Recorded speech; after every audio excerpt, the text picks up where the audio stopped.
Nous recevons sur ce plateau Abdessalem Itache.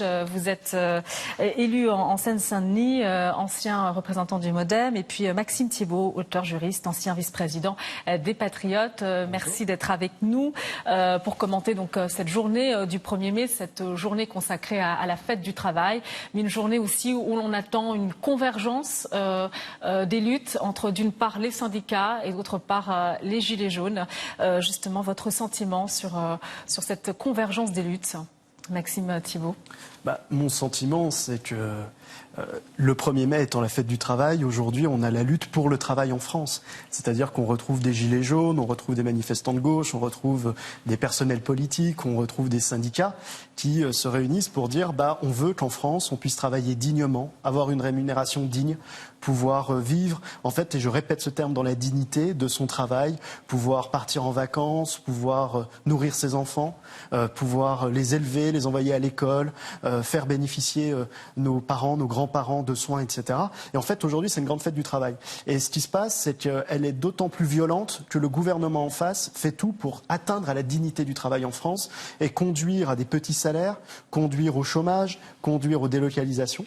Et donc, je pense que ce 1er mai, dont on ne peut que dénoncer les violences des Black Blocs, parce que je suis totalement opposé à l'atteinte à la République, mais prouve bien une chose, c'est qu'on a une rupture totale, une division dans notre pays, et que le discours, la logorée de 2 heures d'Emmanuel Macron n'a strictement servi à rien, parce que la mobilisation est encore plus forte qu'hier. C'est votre sentiment également, Abdessalem Itache. La mobilisation est encore plus forte qu'avant? Alors, 2 petits mots avant, si vous permettez, j'élude pas votre question. La première, je ne suis pas ancien représentant du MoDem, je suis toujours au MoDem et j'y suis très bien. Écoutez, vous faites bien de rectifier. Autant pour nous. La deuxième, une petite pensée pour Brahim Bouharam, qui est mort en 1995, qui avait été jeté au passage du cortège du Front National, pour dire aussi que les idées du Front National sont dangereuses et nauséabondes. Voilà, dangereuses et nauséabondes. Ensuite, sur votre question, justement, sur cette journée du travail, j'ai l'impression qu'aujourd'hui, on réalise, on prend conscience des difficultés dans lesquelles vivent les Français. Mais ça fait 40 ans que ça dure. Ça fait 40 ans que les gens n'arrivent pas à joindre les deux bouts. Et ça devient de plus en plus dur, en effet. Ce que je veux dire, c'est que il y a 2 ans de cela, il y a eu un rejet d'une certaine classe politique qui, justement, ne faisait rien. Les gens ont voulu un renouvellement de ce paysage politique, avec des députés qui viennent de la société civile, qui pour le coup sont pas politisés, n'ont pas de structure politique ou vraiment de culture politique. Mais le choix, c'était vraiment ce rejet de cette classe politique qui, justement, avait échoué depuis 40 ans. Aujourd'hui, Emmanuel Macron est comptable de ces 40 années, comme s'il avait été là depuis tout ce temps-là. Mais on voit bien, il y avait déjà des signes avant-coureurs d'une situation de crise.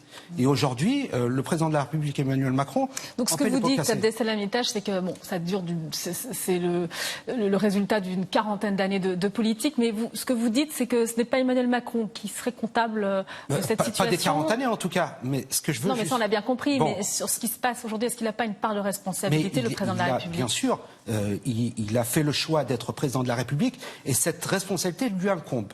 Ce que je veux dire, c'est qu'à un moment, il y a eu ce grand débat. Alors, elle commence quand, la responsabilité d'Emmanuel Macron au jour de son élection. Non, oui, elle commence en 2015. Elle commence quand il était secrétaire général adjoint de l'Élysée, quand il était conseiller économique de François Hollande, qu'il a vendu l'aéroport de Toulouse aux Chinois, qu'ensuite il a été ministre de l'économie, qu'il a mis une politique libérale de délocalisation de nos entreprises. Et aujourd'hui, il est président de la République. Et en réalité, il est le substrat du pire du PS et du pire de l'UMP, parce qu'en réalité, c'est un homme politique qui est là pour permettre que se passe en France la ligne politique de Bruxelles, à savoir un libre-échange. Donc ça n'est pas de la faute d'Hollande, ni de la faute d'Emmanuel Valls ou de Jean-Marc Ayrault. Et vous êtes en train de dire là, pardon, si vous permettez, c'est de la faute depuis le traité de Maastricht et depuis le pouvoir politique. Il s'agissait d'un ministre qui était là à l'exercice. Mais je vais vous dire que c'est pas de la responsabilité d'Emmanuel Macron et que c'est de la faute de Castaner ou autre. Moi, je suis pas en train de dévier la responsabilité des uns et des autres. Moi, ce que je veux juste dire, c'est que je veux simplement dire que tout le monde est responsable. François Hollande a échoué sur son mandat. Et ça, est-ce qu'on peut partager au moins ce... Totalement. D'accord, on est bien d'accord. Sur la défiscalisation des heures supplémentaires, qui était un vrai poumon pour les gens qui travaillaient et qui leur permettait de faire des heures supplémentaires. Je suis totalement d'accord avec vous. Maxime Thiebaut, vous êtes auteur juriste, ancien vice-président des Patriotes, et Abdel Salem Itache, élu en Seine-Saint-Denis. Vous faites donc partie du MoDem, on le confirme bien. Alors qu'on voit ici, donc, c'est tendu toujours avec ces forces de l'ordre, vous voyez, qui sont pris à partie, provoqués un petit peu par les manifestants.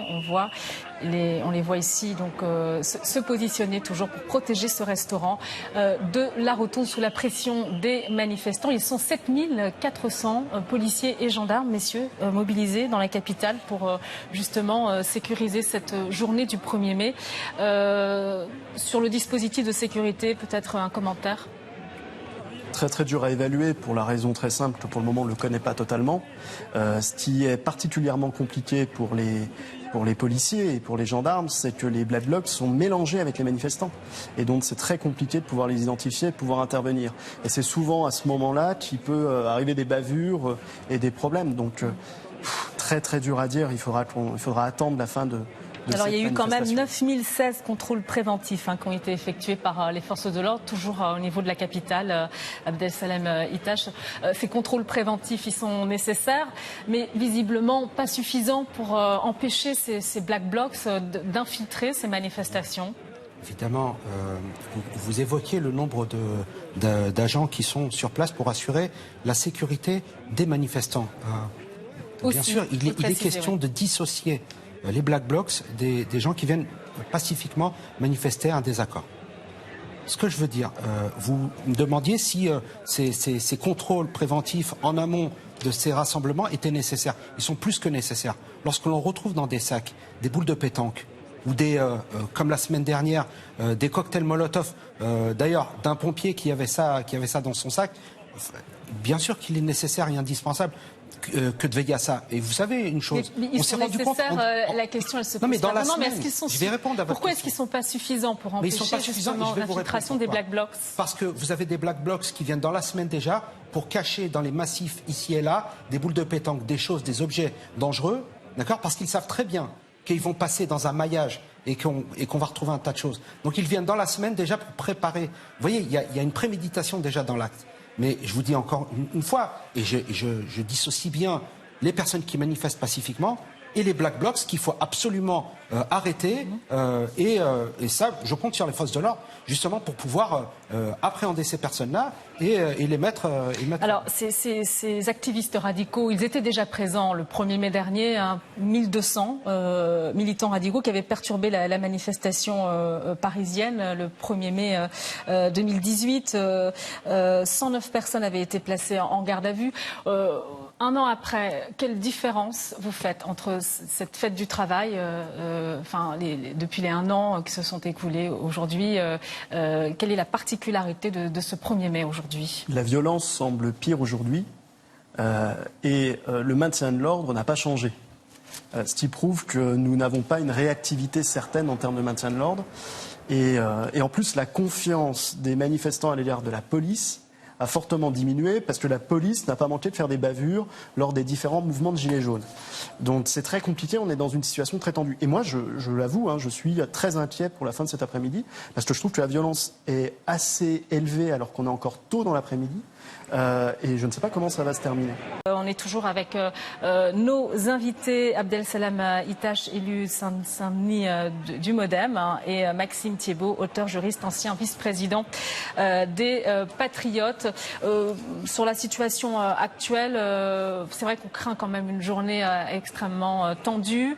On espère évidemment que ça ne va pas aller au-delà de ce qu'on a pu voir et que ce ne sera pas une journée violente comme on a pu observé durant certains samedis de mobilisation des Gilets jaunes, mais il faut dire que c'est une journée quand même qui rassemble également les syndicats aux côtés des Gilets jaunes. C'est une journée aussi qui se veut une journée familiale, ce 1er mai. Oui, et c'est important de ne pas tomber non plus dans le jeu de la violence, c'est-à-dire de ne faire que commenter la violence. Il y a un message énorme derrière. Moi, j'étais surpris. Je vois des drapeaux CGT, un drapeau bleu-blanc-rouge avec le gilet jaune au milieu, un drapeau LGBT. On voit tous les drapeaux drapeau aujourd'hui. On voit en fait une France qui essaie de se rassembler avec des divisions parce qu'elle est entretenue aussi bien par le gouvernement que par les casseurs, parce que ces Français veulent trouver une dignité dans leur vie. Et j'entendais une dame tout à l'heure qui parlait formidablement, qui dit, vous savez, on ne peut pas élever nos enfants, on ne peut pas se soigner. Puis à côté, on a combien de milliards pour le CICE? On a combien de milliards qu'on paye chaque année en intérêt de dette à des banques qui nous ont mis dans cette crise financière? On paye combien de milliards pour entretenir une Union européenne qui fait du dumping social? Sur ces images, juste là au niveau du restaurant La Rotonde, vous voyez que c'est très difficile pour ces forces de l'ordre d'empêcher les manifestants d'approcher le restaurant. Donc on voit qu'il y a du mouvement quand même et que ça reste tendu. En tout cas, ce début d'après-midi, la situation, elle était tendue. Abdessalem Itache, élu de Seine-Saint-Denis, et Maxime Thiébaut, auteur, juriste, ancien vice-président des Patriotes. Vous êtes avec nous. Vous voyez que c'est tendu du côté de La Rotonde. On parlait tout à l'heure de cette journée du 1er mai, qui est une journée, en fait, c'est vrai, familiale, où les familles ont l'habitude de manifester aux côtés des syndicats. Et c'est vrai que la donne, elle a changé quand même depuis un an maintenant. Permettez, beaucoup de choses ont changé. En l'état actuel, je n'irai pas avec mes enfants dans une manifestation où il y a la présence de casseurs de Black Blocs.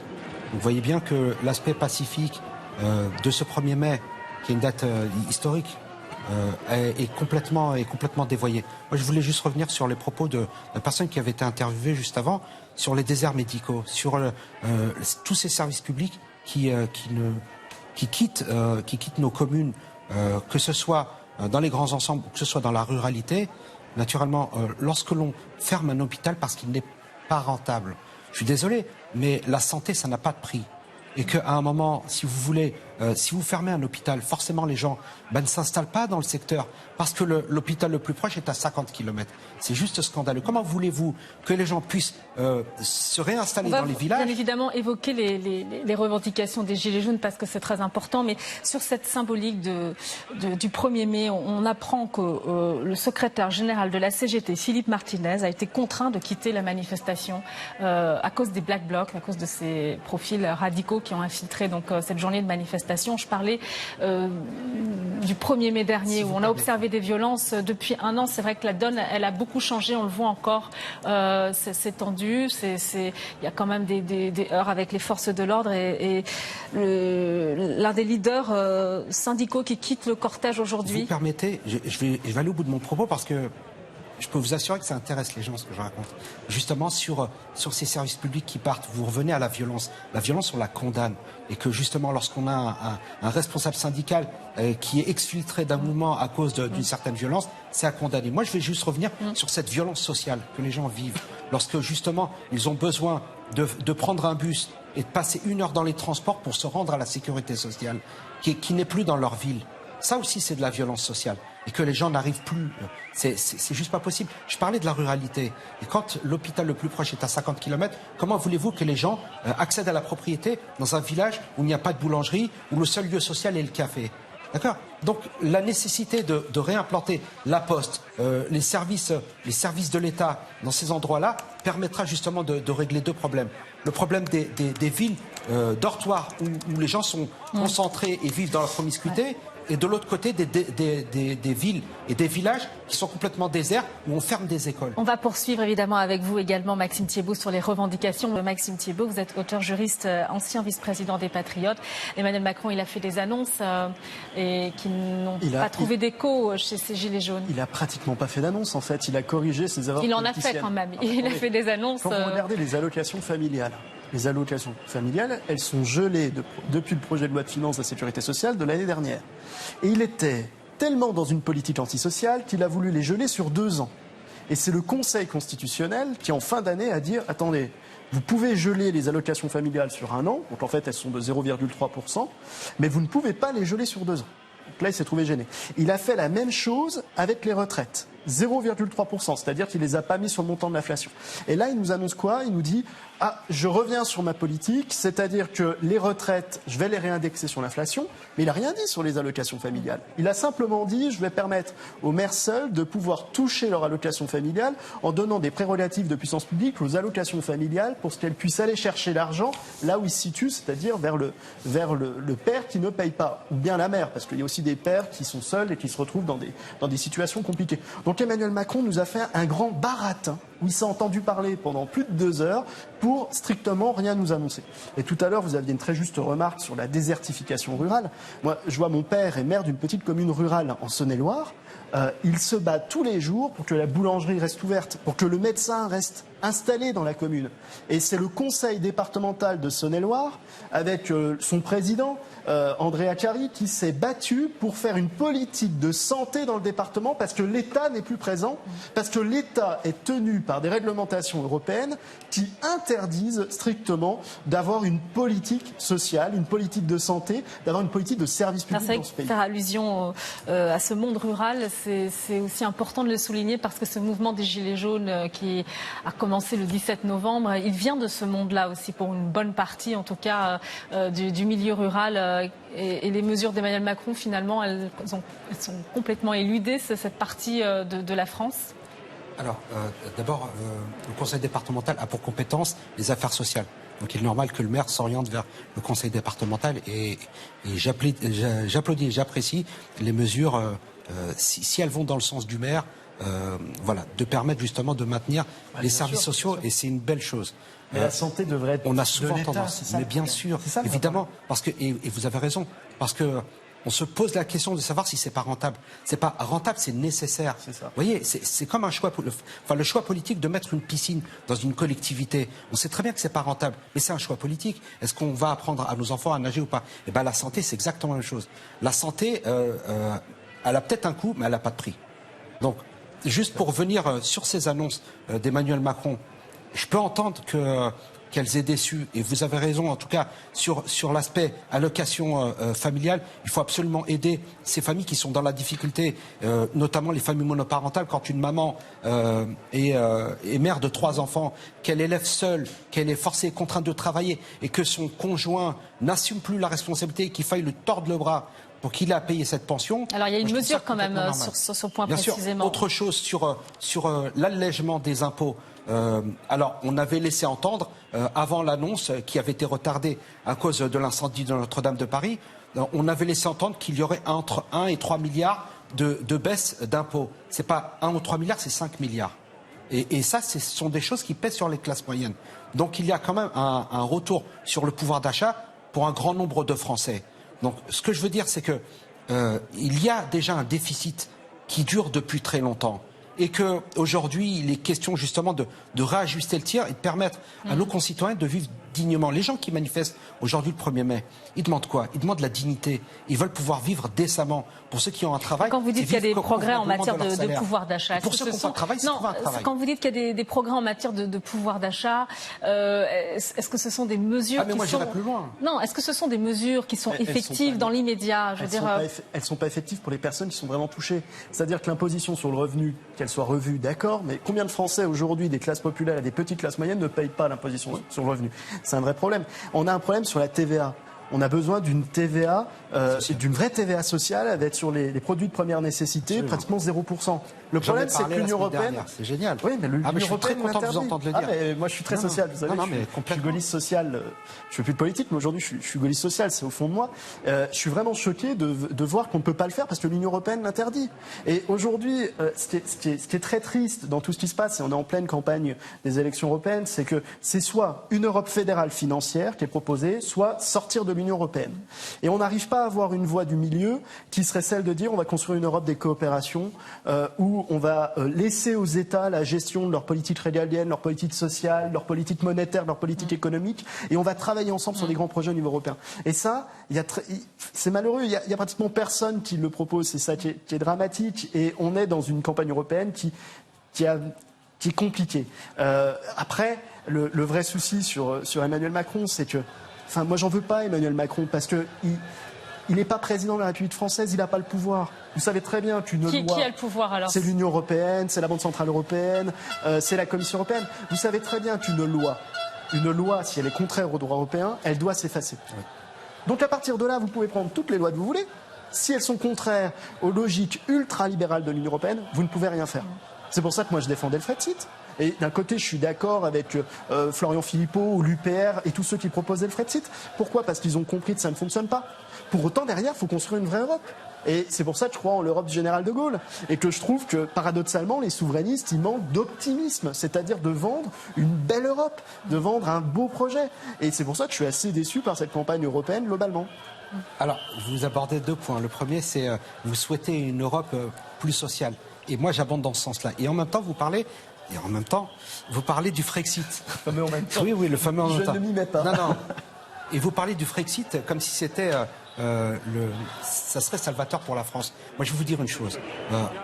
Depuis que l'Europe est construite, nous n'avons plus de guerre en Europe. Oui, mais vous le savez bien, c'est une les guerres, non. Mais que vous l'entendiez pas, c'est une chose. Non, si je l'entends. Je l'entends, mais qu'est-ce qui a empêché la guerre? Ce qui a empêché la guerre, la construction européenne est une protection pour l'ensemble des concitoyens européens. Et qu'aujourd'hui, nous sommes dans une mondialisation où on a des combats bloc contre bloc. Non, en fait, regardez le Japon, regardez Singapour, c'est dans une une économie de marché. Vous savez très bien que la France, avec ses 67 millions, nous ne pesons rien du tout. Et que nous sommes une force à partir du moment où nous sommes rassemblés, je pense aux 27 pays européens, je dis plus 28 puisque l'Angleterre n'y est plus et apparemment ça a l'air. Moi je ne crois pas au grand bloc parce que depuis la fin de la guerre froide c'est terminé. Alors juste, moi, j'y crois. On va poursuivre sur cette journée du 1er mai, c'est très intéressant ce débat sur l'Europe.